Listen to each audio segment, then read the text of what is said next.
জিসা ছাড়ো, আমরা কিন্তু বন্ধু নই।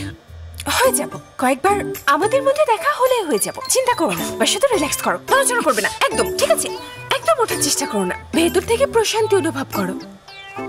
প্রশান্তি তোমার পুরো শরীরে ছড়িয়ে যাচ্ছে, তুমি আরাম পাচ্ছ, অনেক আরাম পাচ্ছ। কি করছো? এমন শক্ত হয়ে আছো কেন?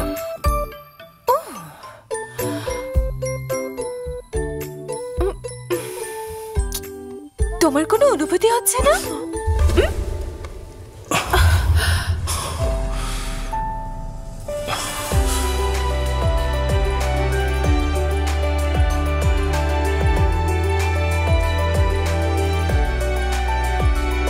সম্মান দিতে শেখো।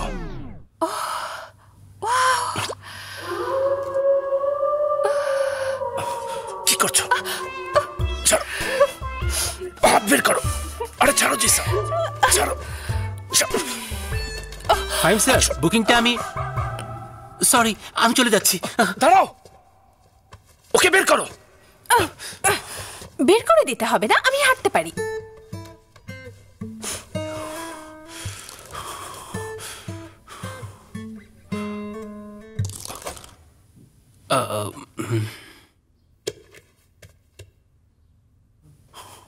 যাচ্ছ না কেন?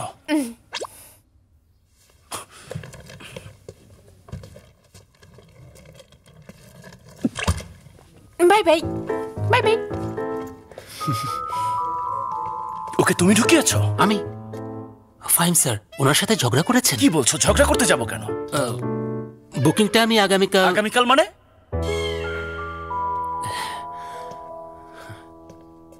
আজই করছি।